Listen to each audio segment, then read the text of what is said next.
Hello friends, आज मैं आपके साथ डिस्कस करूंगा एक मोस्ट इंपॉर्टेंट टॉपिक इंश्योरेंस के अंदर, प्रिंसिपल्स ऑफ इंश्योरेंस। अब जिसको प्रिंसिपल्स ऑफ इंश्योरेंस नहीं समझ आए वो इंश्योरेंस को कभी समझ ही नहीं पाएगा।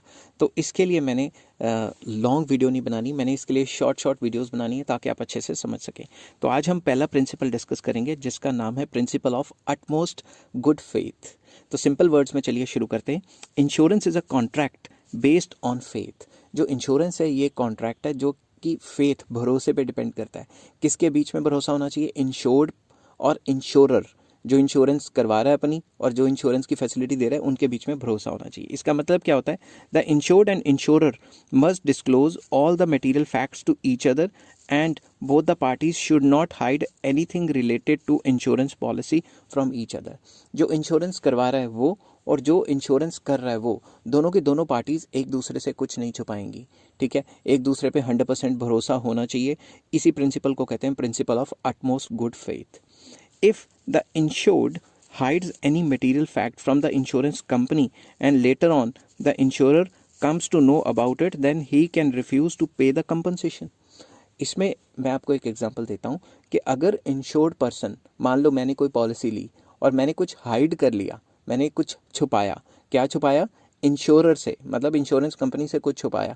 और अगर इंश्योरेंस कंपनी को वो पता लग गया कि ये इंसान ने ये बात मुझे झूठ बोली है या गलत बोली है, मेरे से छुपाई है, तो अगर मुझे कोई नुकसान हुआ तो वो मेरे को कंपनसेशन देने से मना कर सकते हैं। फॉर एग्जांपल, मैंने अपनी लाइफ इंश्योरेंस ली। जब उन्होंने मेरे से पूछा कि भाई आपको पीछे कोई बीमारी तो नहीं है, या आपका कहीं इलाज वगैरह तो नहीं चला हुआ, या आपका कोई ऑपरेशन वगैरह तो नहीं हुआ हो, मैंने उन्हें मान लो झूठ बोल दिया कि मेरा कोई इलाज नहीं हुआ है या ऐसे ऐसे हुआ है, मुझे कोई बीमारी नहीं है, तो उन्होंने मेरे को इंश्योरेंस का एक प्रीमियम दे दिया और उस हिसाब से मेरी पॉलिसी चलने लगी।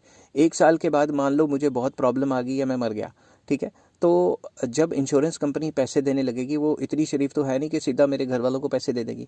वो पूरा का पूरा डिसाइड करेगी कि भाई इसको इंस्पेक्शन करते ही कैसे मरा। जब वो इंस्पेक्शन करने गए तो उनको पता लगा कि मुझे तो 10 साल से हार्ट की प्रॉब्लम है। तो जैसे उनको ये पता लगेगा कि भाई इस बंदे को तो 10 साल से हार्ट की प्रॉब्लम है, तो ये कह देंगे कि जब इसने पॉलिसी ली थी तो इसने डिक्लेयर किया था कि मुझे तो कोई बीमारी नहीं है।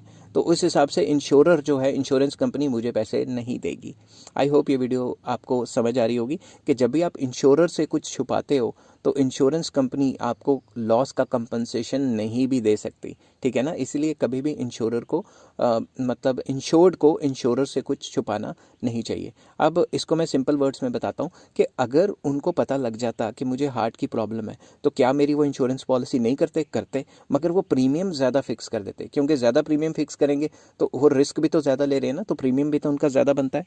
ठीक है, failure to make disclosure of material facts by the insured makes the contract of insurance voidable at the discretion of insurer. तो ये इंश्योरर पे डिपेंड करता है कि वो चीज़ वो कंपनसेट करेगा या नहीं करेगा। तो इसीलिए आप लोगों से स्ट्रिक्टली ये इल्तिजा या गुजारिश रहेगी मेरी कि जब भी आपको इंश्योरेंस पॉलिसी कराने जाएं तो उसको पूरा का पूरा मतलब शो करें कि हमारी ये सिचुएशन है और ऐसे ऐसे है। अगर आपने झूठ बोला या कोई चीज़ें हाइड की तो इंश्योरेंस कंपनी को लास्ट में कहीं ना कहीं तरीके से तो पता लग ही जाएगा, तो आपको इंश्योरेंस भरने का कोई फ़ायदा ही नहीं होगा। ठीक है, आई होप ये वीडियो आपको पसंद आई होगी। अगर पसंद आई हो तो please like, share and subscribe. Next principle मैं डिस्कस करूँगा, principle of insurable interest. Till then take care, have a nice day.